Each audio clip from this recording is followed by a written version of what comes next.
Israel hizo añicos el cese al fuego en la Franja de Gaza. Su ejército bombardeó el enclave palestino por más de 15 minutos y mató a más de 400 personas, según el Ministerio de Salud gazatí, controlado por el brazo político de Hamás. Es el primer ataque a gran escala desde que las partes se habían comprometido con un acuerdo de tregua. Este había comenzado el 19 de enero, pero la primera fase se terminó desde el 1 de marzo. Y no ha habido mayores avances para negociar la segunda y la tercera etapa. Ambos bandos se han acusado mutuamente de romper el cese de hostilidades y el pacto para intercambiar a los secuestrados que tiene Hamás por prisioneros palestinos en cárceles israelíes. En este nuevo escenario, el primer ministro israelí Benjamin Netanyahu afirmó que cualquier diálogo ocurrirá en paralelo con la ofensiva militar.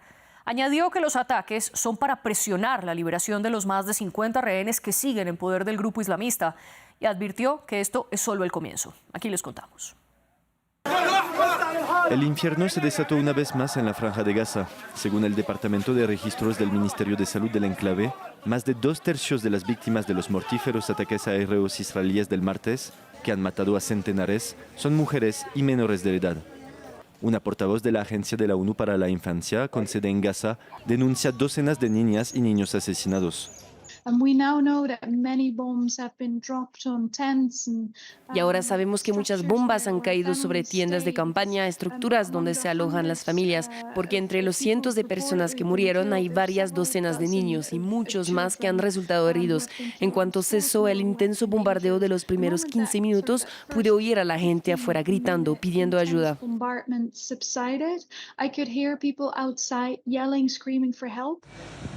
En el hospital Nasser de Khan Yunis, los pacientes yacen en el suelo. Los niños heridos desbordan la sala de pediatría. Según el hospital europeo, un ataque mató 17 miembros de una sola familia en Rafah. Entre los muertos había 5 niños, sus padres y otro padre con sus 3 hijos. ¿Cuál es la culpa de este niño y de todos estos niños que pasaron toda la noche con miedo, horror y muerte? Vieron restos de cuerpos y escenas horribles. Yo, como adulto, no podía soportar ver lo que esos niños vieron anoche. Fue muy duro. Personas, mujeres, jóvenes y ancianos, todo el mundo estaba muy horrorizado. Según las últimas cifras de Naciones Unidas publicadas a inicios de marzo, más de 14.500 niñas y niños palestinos murieron desde el inicio de la ofensiva israelí en Gaza. Con esto la pregunta que se abre es ¿por qué Israel atacó en este momento a la Franja de Gaza? ¿Es para presionar a Hamás por la vía militar para que entregue a los rehenes o pone en riesgo la vida de los secuestrados y amenaza a los palestinos? Ese es el debate que vamos a discutir hoy en nuestro programa. Para ello le doy la bienvenida a Darío Teitelbaum, educador y presidente de la Unión Mundial, una organización conectada al partido de izquierda israelí de Meretz. Nos acompaña desde el kibutz de Gebulot, en el suroeste de Israel. Y en Madrid está Adnan Alayubi, periodista y analista palestino, comentarista para medios árabes y de habla hispana. Les doy la bienvenida a ustedes dos y por supuesto a quienes nos están viendo y a quienes nos están escuchando a través de Apple Podcasts, Spotify, Deezer y TuneIn. Y por supuesto, también un saludo a quienes ven este programa en diferido a través de nuestra señal de YouTube. Darío, comienzo con usted. Bienvenido. Comencemos por hablar del ataque de Israel a la Franja de Gaza. ¿Cómo lo describe usted? A ver, en la historia del conflicto árabe-israelí, palestino-israelí, musulmán, judío, antisemitismo contra judíos, etc., tiene varios libros, quizás varias bibliotecas. Este capítulo que estamos viviendo comenzó de esta manera. El 7 de octubre del 2023, el Hamás atacó a población civil en Israel y a partir de eso nosotros en la zona vivimos una tragedia. Lo que ocurrió en el ataque israelí es parte de esta tragedia, pero lamentablemente esta tragedia no es unilateral. Esta tragedia tiene motivos, tiene causas y también tiene consecuencias. De manera que estamos en una situación en la cual, por un lado, Israel quiere liberar a los rehenes nuevamente raptados por el Hamás en su ataque a Israel, a la zona donde yo vivo. Y por el otro lado, tenemos la tensión del Hamas, que no está dispuesto a hacer una negociación seria para devolverlos. Esta es la situación actual que vivimos y nuevamente es una tragedia. Y le doy la bienvenida también a Adnan. Gracias por acompañarnos. ¿Cómo lee usted el más reciente episodio de los ataques de Israel en contra de la Franja de Gaza? Muchísimas gracias. Le confieso que he tenido que hacer mucho esfuerzo para poder ponerme delante de la cámara hoy a hablar de lo que está ocurriendo, de una gran tragedia del pueblo palestino. Pero de todos modos, esto no, desde que he nacido yo hace 70 años, estamos ya, mal dicho, acostumbrados a estos asesinatos de la creación, desde la creación del Estado de Israel. Me gustaría que se hablase que eso no ha ocurrido el 7 de octubre hace un año y pico. Eso ocurre desde, se olvida ustedes o de que la ocupación israelí de Gaza es desde 1967. Son 300 kilómetros, 350 kilómetros cuadrados con 2,5 millones de personas, de palestinos, que están cercados por tierra, mar y aire. Que hay otros 3,5 millones de palestinos en Cisjordania, lo mismo, ocupados desde 67. Hablan de todo menos de la palabra ocupación. Huyen de la palabra ocupación, lo mismo que huyen de la palabra paz. Es decir, el problema no surge hace un año o 3 meses. Allí hay un asedio, hay una violación de los derechos humanos, hay matanzas continuas entre el Estado de Israel contra el pueblo palestino. Hablan de 58 o 100 o 90 rehenes israelíes, pero se olvidan de que en Gaza hay 2,5 millones de rehenes palestinos. En Cisjordania, donde jamás no manda para nada, hay otros 3,5 millones. Así que el juego de las palabras y estos discursos tan parecidos, tan democráticos, tan bien estructurados y muy bien expuestos, no pueden tapar la realidad. Ustedes dos tienen un único punto en común quizás, y es que este episodio no se remonta únicamente a lo que ha ocurrido en las más recientes horas. Por ende, les propongo que nos concentremos en esta última acción, ya que el programa sería totalmente insuficiente para abordar las causas históricas del programa, y que además en el debate de France 24 hemos abordado en múltiples episodios que los pueden escuchar toda nuestra audiencia y los pueden ver. Le propongo entonces a Darío que me conteste concretamente esta pregunta. El 2 de marzo, cuando se terminó oficialmente la primera de las 3 fases del acuerdo del cese al fuego, el enviado estadounidense Steve Witkoff propuso extender el alto al fuego de manera temporal durante 50 días para poder avanzar en las negociaciones de la segunda fase, una propuesta que Israel, concretamente el primer ministro Benjamin Netanyahu, aceptó.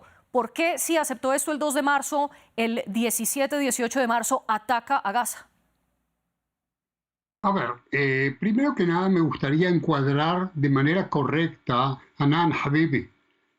Si va a buscar mi nombre, usted va a saber que yo uso la palabra ocupación, lucho contra la ocupación hace 40 años. El problema es que el Hamas no lucha contra la ocupación y el ataque que realizó el 7 de octubre no es parte de la lucha contra la ocupación. Es cierto que la Franja de Gaza es una cárcel de cielo abierto y eso lo acepto. Junto con esto, vamos a también decir que hay un fracaso por las partes palestinas respecto a lograr concretar alguna clase de acuerdo. Yo llamé directamente a negociaciones con la Autoridad Nacional Palestina, ¿sabe cuándo? El 8 de octubre. De manera que acerca de los discursos que yo uso, por favor, resérvese su opinión. Respecto a la situación actual, como se expresó, yo creo que aquí vamos a necesitar nuevamente la urgente intervención de los países que están dispuestos a tomar responsabilidad, no aquellos que están dispuestos a condenar, solidarizarse, a quien esté dispuesto a tomar responsabilidad por la situación que vivimos. Primero que nada, solucionar el tema de los rehenes israelíes, que es una herida profunda en la sociedad israelí, y comenzar la reconstrucción de Gaza como un lugar soberano, con la ayuda de los países del mundo, en una estructura conjunta con la Autoridad Nacional Palestina, con todo quien quiera aportar, no con quien quiere borrar la existencia del Estado de Israel. Esos no. Darío, pero le repito mi pregunta. Si Israel había aceptado la propuesta de Estados Unidos de extender el cese al fuego durante 50 días para negociar la segunda fase, ¿por qué Israel bombardea de nuevo el enclave palestino? Yo, como quien se opone al bombardeo, y lo dije de manera clara, yo creo que Israel hace un paso erróneo al realizar este bombardeo. Puede ser que parte de los objetivos inclusive sean justificados, yo no lo puedo decir a ciencia cierta, y tendría que haber seguido la negociación. Eso es lo que demanda el 70% de la población israelí. De manera que si usted me pregunta si la mayoría de la población israelí está de acuerdo con esto, yo no le puedo decir porque no les pregunté, pero con quien le habla, una persona de la izquierda israelí, pro paz, con amigos en Ramallah, con compañeros en Ramallah, le dice lo siguiente: esta situación tenemos que atravesarla quienes queremos solucionar el problema y no solucionar injusticias del pasado. Adnan, y a usted le quiero preguntar también, ¿por qué está Israel diciendo que jamás no quiere negociar? Si esto en efecto es cierto y esta también es una justificación para bombardear el enclave palestino y es un argumento lo suficientemente sólido para atacar bajo la premisa de que jamás no tiene capacidad y no tiene voluntad sobre todo de negociar y sigue siendo una amenaza para Israel. Bueno, vamos a ver, María Clara, compañera, solo permíteme decirle al señor Darío que yo he sido amigo también de Latif Duri y de dirigentes del Meretz en el año 91 y 92. Mi amigo y en aquellos años nosotros esperábamos que iba a avanzar más. Pero en el año 96 asesinaron a Isaac Rabin y los que han asesinado a Isaac Rabin hoy están en el poder en Israel. Y le voy a decir otra cosa. Señor Darío, con todo mi respeto, y algún día nos veremos en Ramallah o en Jerusalén, si Allah o si Dios o si Yahvé quiere. Pero le voy a decir una cosa, que en Israel no mandan los pacifistas. Incluso el poder en Israel y en el lobby sionista internacional les utiliza a ustedes para blanquear la imagen de Israel, que hay democracia. Mire cómo habla el señor Darío. Yo estoy encantadísimo por usted, señor Darío, con todo mi respeto, no manda nada, no pinta nada en la política. En Israel mandan los militares y los rabinos. Y le voy a decir más. Israel existe desde 1948. Entonces, antes de la existencia de este Estado de Israel, todo el mundo vivía en paz. Pero desde la creación del Estado de Israel en 1948, porque hay mucho desconocimiento de la historia, para mucha gente ha habido muchas guerras y todas son lanzadas. Adnan, pero le pido por favor que responda a mi pregunta para poder utilizar este tiempo de la manera más efectiva. Por favor, responda a mi pregunta. ¿Está jamás sin querer negociar y esto entonces amerita los ataques de Israel contra el enclave como es la posición del gobierno de Netanyahu? Vale, vamos a ver. Negociación no existe. Existen conversaciones a través de terceros. 2. Alto el fuego y tregua tampoco existe. Lo que hay que hacer es reconstruir a Gaza. Primero hay que retirar las fuerzas israelíes de Gaza. Después hablamos de la construcción. De momento vamos a hablar de la retirada de las fuerzas ocupantes. Pero es verdad que jamás existe desde el año 1989, pero Gaza está ocupada desde 1967. Israel, Netanyahu no quiere la paz. Incluso aunque le entreguen los 58 rehenes, yo soy partidario que se lo entreguen, él va a seguir porque tiene un plan de limpieza étnica que lo está llevando hacia todo el mundo. Cualquier persona que vigile, que mire, que controle, hay un plan de aniquilación, de limpieza étnica, y las cosas hay que llevarlas como son. Y en Israel hoy en día, la mayoría de los israelíes es una sociedad enfermiza, es una sociedad militarizada, es una sociedad de psicópatas en su mayoría. No existe sociedad civil en Israel, con todo mi respeto al señor Darío y a mucha gente, como no mucha gente, porque es poca lamentablemente en Israel, como el señor Darío. Pero le voy a decir una cosa, ustedes en Israel, y lo sabe usted mejor que nadie, no pintan nada en la política. Quien manda hoy en día, no existe constitución en Israel, existen leyes fundamentales, los militares y los rabinos. Y nosotros no podemos dialogar con el Yahvé o con aquel Dios o con aquel Dios. En Israel no hay voluntad para negociar con los árabes. Los países árabes han reconocido casi todos a Israel, pero Israel ha violado todos los acuerdos que ellos mismos firmaron por su propia mano. Y yo estoy así porque es verdad, es que ya estamos hartos de teorizar las cosas como son. Israel es el país que más veces ha sido condenado por las Naciones Unidas, por el Consejo de Seguridad, pero ellos creen en la fuerza, y esta chulería y fuerza y estos asesinatos, esto no lleva a ningún camino. Mire, Sí. si fueron los cruzados, si fueron los ingleses, y van a ir los sionistas de Palestina.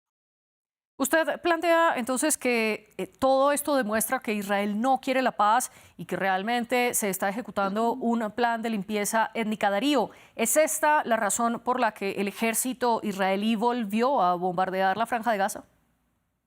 No, primero que nada, yo creo que a mí me cuesta dialogar con alguien que niega mi derecho de existencia como Estado, en mi autodeterminación como judío israelí, cosa que yo no hago, es decir, al contrario, yo reconozco el derecho del pueblo palestino a un Estado independiente al lado de Israel y con buenas relaciones. Quiere decir que, por favor, Adnan, me estás anulando a mí, me estás diciendo que yo no soy nada, y a mí me parece muy violento de tu parte esa expresión. Me parece que sería bueno que te retractes. Pero ese discurso parece que no parece usted que es de Israel, parece que es de Suiza o de Suecia. Usted no está hablando del Estado de Israel. Usted viene, parece de Austria o parece que viene Adnan, de por China, favor, pero usted no parece israelí. Adnan, por favor, permitámosle a Darío terminar de responder, luego usted tendrá el derecho a la réplica. Darío, adelante. Ok, entonces, yo quiero decir que niego la idea de la limpieza étnica. Me preocupa muchísimo lo que ocurre con la población de 2 millones de palestinos no involucrados en la Franja de Gaza. Eso lo pueden encontrar en mi primera entrada al aire el 7 de octubre a las 3 de la tarde de Israel, cuando aún nosotros no sabíamos la dimensión de la masacre del Hamas. Ahora, si usted nos tilda a nosotros de psicópatas, usted me debe explicar qué pasa con los palestinos que hacen lo que hicieron. Y yo sé que jamás no son todos los palestinos. Lo conozco esto de mis estadías en Ramallah, en grupos de negociación y diálogo, con los cuales voy de kibutz a ciudad para hablar sobre la paz. Entonces, yo no sé de quién, personas que matan de la manera que mataron el 7 de octubre, yo no sé exactamente quién los inspira. Espero que no sea de los alguna... 100.000 palestinos que han asesinado en este año, de los 100.000 palestinos usted no se acuerda. De los 100.000 palestinos no se acuerda. No, yo me acuerdo de todo, ¿Cómo que no? Ahora, nuevamente, yo quiero negar la idea, quiero negar la idea del genocidio, a pesar que yo pienso que estamos frente a una tragedia. De ahí no me retracto. Genocidio tiene la intención genocida, ¿sí? El profesor Yehuda Bauer, uno de los historiadores de la Shoah, dijo que está contra genocidios, que sale contra genocidios. Dijo, miren, todas estas cosas son atroces, hay que revisar cuál es la intención. Se trató con todo lo posible tratar de evitar muertes innecesarias. Yo sé que esto que estoy diciendo es muy difícil de probarlo por el alto número de caídos por el otro lado. Sí. Junto con esto, y yo quiero acá hacer también mi mea culpa, nosotros en Israel, desde el asesinato de Yitzhak Rabin, no logramos articular una alternativa viable para la paz, y esto lo digo como quien conoce personalmente a Mahmoud Abbas, espero que usted lo acepta como el líder de los palestinos y no al Hamas. Darío, entonces, Vale, después de su disculpe. intervención, Adnan, le quiero hacer una pregunta a la cual le pido por favor que responda, además de su réplica, por supuesto, a Darío. Pero le quiero preguntar, la posición de Israel y la posición de las fuerzas de defensa israelíes, el IDF por sus siglas en inglés, es que Hamas continúa representando una amenaza para los israelíes y que por ende estos ataques no solo se justifican, sino que además continuarán, como lo dijo el primer ministro israelí. ¿Cuál es su respuesta al respecto? No, sí, es verdad. Sí, esto es lo que dice Netanyahu y su gabinete militarista y belicista. Y además dicen que esa amenaza exagera mucho las fuerzas de Hamas. Si Hamas cuenta con unos K-47 o cuántos bombas y no sé qué, estamos hablando del Estado de Israel, estamos hablando de la mayor base militar en el mundo. El Estado de Israel no es un Estado normal y corriente. Todos los israelíes a partir de los 18 años son militares, son soldados y lamentablemente son soldados de ocupación. Eso no me lo puede negar a mi amigo Darío. Y otra cosa, señor Darío, No, está usted hablando, pero yo voy a recordarle a Ilan Pappé cómo habla de limpieza étnica y todo documentado. Te lo voy a hablar de Israel Shahak. Léase usted, son judíos, historiadores judíos y antisionistas. Léase usted a Avi Shlaim, seguro lo ha leído, a Shlomo Sand. Usted ha conocido a Uri Avniri. Usted conoce argentino, usted es argentino, ¿verdad?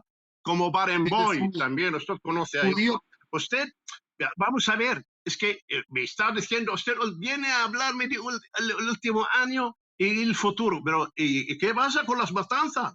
Hay un plan, señor, que el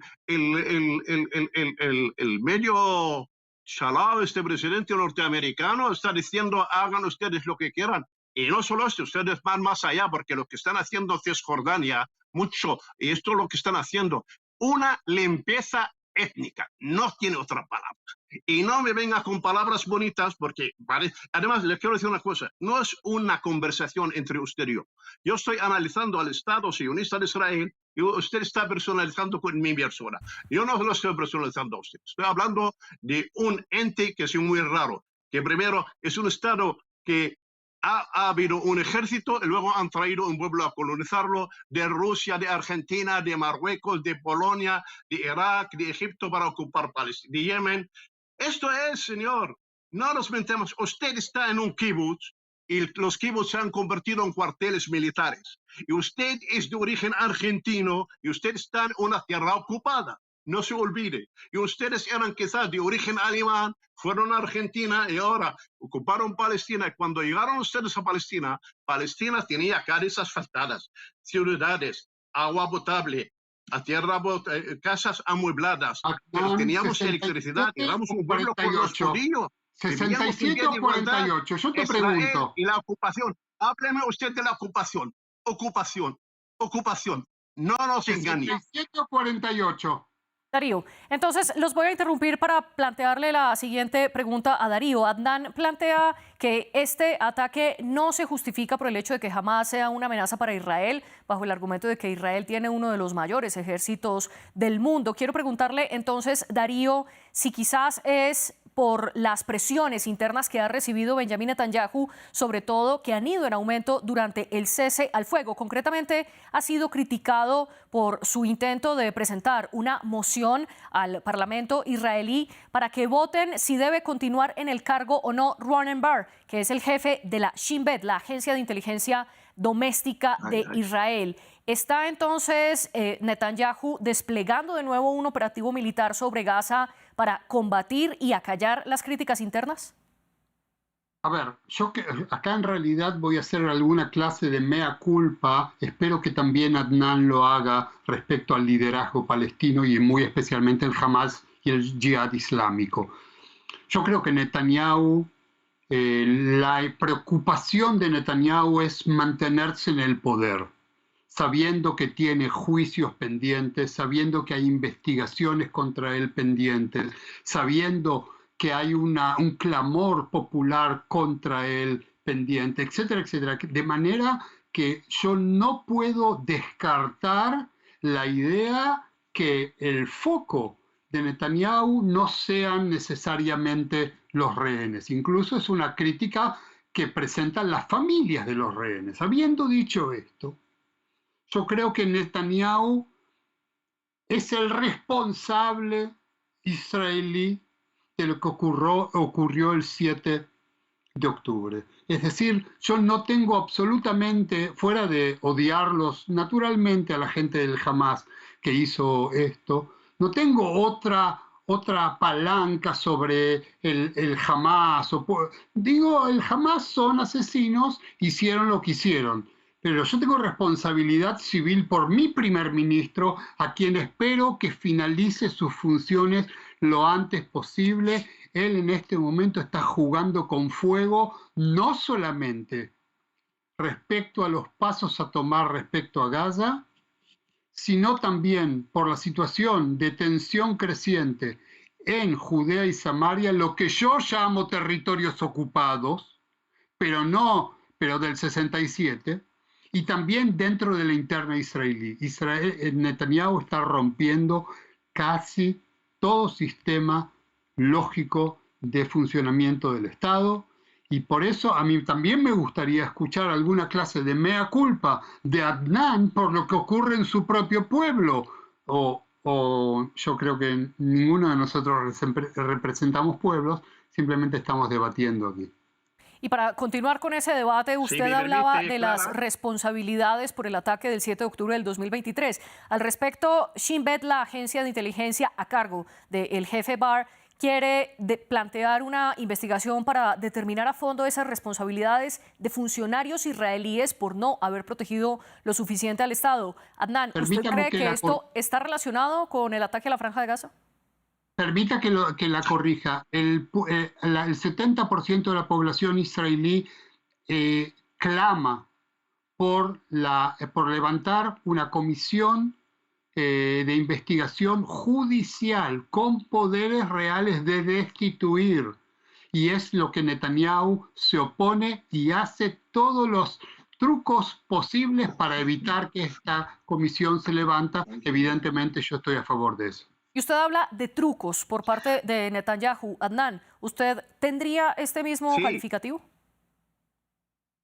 Vamos a ver, es que dice 70% el amigo Darío, pero vamos a ver, pero no hablan de los palestinos. Es decir, que ellos lo que quieren es que devolver los rehenes y no hablan de los palestinos, luego que hagan lo que quieran. Es decir, pero vamos a ver.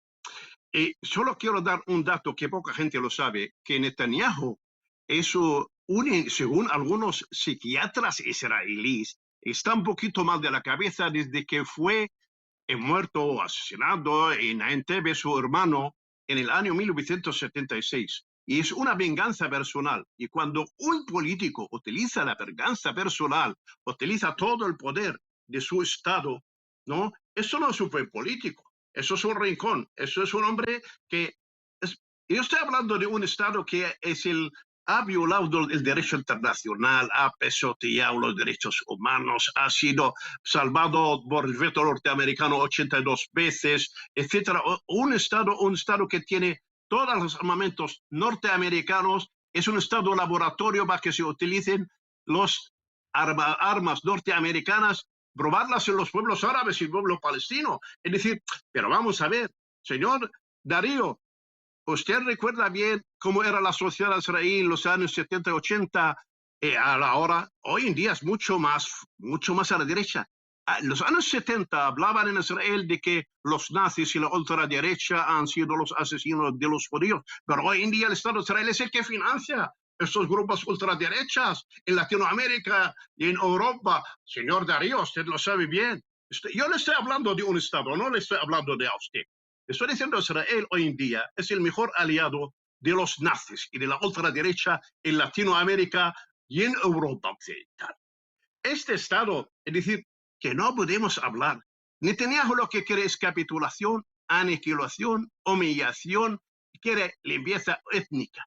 Es esto. No es que Netanyahu va y viene otro. Si el que viene va a seguir la misma política, porque usted sabe bien que la mayoría de los oficiales israelíes llevan la kepa hoy en día. En los años 70 y 80 no existía esto. Nosotros hablábamos de paz siempre, pero es que no se puede. Es un Estado expansionista. Le voy a decir una cosa. Adnan. A que usted no es capaz de decirme cuántos kilómetros tiene el Estado de Israel. A que usted no es capaz de decirme que Israel no tiene constitución. A que usted no va a decirme que Israel está basada en las leyes fundamentales. Esto la gente no lo... Israel es un Estado expansionista. Israel es el brazo que crearon los ingleses y los franceses para golpear y dividir al mundo árabe cuando el colonialismo francés e inglés existía. Ya le voy a dar la posibilidad a Darío de hablar, pero antes, muy brevemente, Adnan, ¿qué pasa entonces con los ataques que está recibiendo Israel? Dentro de ellos, por ejemplo, se reanudaron los ataques de los hutíes de Yemen contra suelo israelí. ¿Cómo garantizar entonces la seguridad en Israel? Bueno, vamos a ver. Siempre hablan de la seguridad de Israel y a los demás no se habla de seguridad del Estado de Israel. Dicen que ellos quieren ocupación y seguridad. Vamos a ver, que usted está provocando y ha agredido a Siria, ha agredido al sur del Líbano, ha agredido a Irak, ha agredido a Túnez, han atacado a Yemen, han atacado a Argelia, han atacado a Libia. Es decir, Israel ha creado este Estado, mal llamado Estado. Esto no es un Estado de derecho, ni mucho menos. Darío, permitámosle a Adnan terminar su respuesta, ya le voy a dar la palabra. Adelante, Adnan. El Yemen no amenaza para nada. El Yemen no amenaza para nada. Quien amenaza Oriente Medio y la mayor amenaza de la paz mundial, lo sabe todo el mundo, y hay que decirlo ya, es el Estado de Israel. Es la mayor amenaza de la paz mundial. Es una potencia nuclear y no lo quiero reconocer. Pero vamos a ver, es que Israel apenas hay gente civil o gente civilizada como lo es el señor Darío. Pero no es cuestión, usted no es problema, señor Darío. El día que venga a Madrid le voy a invitar aquí. Pero este no es el problema. Es el Estado de Israel. Estamos hablando de una gran potencia. Estamos hablando del Estado número 1 de Estados Unidos de América. Estamos hablando de dos. Un jefe de gobierno en Israel y un presidente de la primera potencia económica militar en la historia humana contra el pueblo palestino. ¿Qué les han hecho las mujeres y los niños palestinos? Que nos hablan de más de 100.000 palestinos, mujeres y niños asesinados. Y lo que va a venir todavía. Por favor. Adnan, quiero interrumpirlo ahí se nos acaba el tiempo y quiero darle también la posibilidad a Darío de hablar precisamente de ese otro lado de la moneda. Los más recientes ataques de Israel contra la Franja de Gaza están provocando el desplazamiento de familias que habían podido regresar al enclave palestino gracias al acuerdo del cese al fuego. ¿Cómo garantizar entonces la seguridad no solo de los palestinos que volvieron a sus casas, sino de los más de 2 millones de palestinos que continúan en la Franja de Gaza, Darío? Yo creo que el desplazamiento es otra de las medidas de sacar a la población de las ciudades, de las aldeas, de los campos de refugiados, de manera que no, digamos, que no estén bajo riesgo de ataques israelíes. Pero yo quiero acá expresar mi profundo desagrado por la falta de integridad intelectual tuya, Adnan, que no encontraste una palabra de condena, ni una sola. Yo estoy haciendo el mea culpa de lo que yo creo que mi Estado está errando y como opositor de la derecha israelí, y el señor que está frente a mí, no hay un reconocimiento, es decir, está todo bien, los hutíes pueden enviar misiles contra Israel y siempre la respuesta va a ser patearla afuera. Usted quiere parecer... Patearla afuera en el cual es el idioma del fútbol por el cual siempre se saca la pelota afuera de juego. No desvíes el tema, no la ocupación. Lamentablemente, yo pensé que íbamos a poder llegar a alguna clase de diálogo que permita decir, acá también hay errores nuestros. Ya lo sé que te ha dolido porque te he dicho la verdad. Y Estados Unidos y etcétera. Lamentablemente, como en muchos casos, me siento en realidad defraudado porque usted no puede decir una palabra de solidaridad, por lo menos con los bebés asesinados. por lo menos con las mujeres violadas, por lo menos con aquellos que fueron las víctimas de la salvajada. Alemania, sus orígenes de Alemania. Le pido por ha ido favor, a Argentina y ahora va a Adnan, le pido por Palestina. favor un momento. Darío tiene Usted 20 es un segundos para polaco cerrar más. su intervención. Adelante. Cerrar mi intervención de la siguiente manera. Yo creo que hay que hacer dos pasos. El primer paso es llegar a un acuerdo que permita la liberación de rehenes. El segundo paso es comenzar una negociación con la Autoridad Nacional Palestina y con los cuerpos que están dispuestos a ayudar para hacer una reconstrucción de Gaza, porque Gaza la necesita, no jamás. Adnan, 20 segundos para su intervención final. Lo primero que hacer, tienen que retirarse las fuerzas de ocupación israelí de Cisjordania, de Gaza y del sur del Líbano. En segundo lugar, reconstruir. Tercer lugar, que obedezca al Tribunal Internacional Penal, no solo Netanyahu, sino el mismo Estado de Israel. Es un Estado, vamos a decir, delincuente. Es un Estado que está por encima del derecho internacional. Y ya está bien de engaños. Ustedes van a provocar la tercera guerra mundial, señor Darío, no se entera.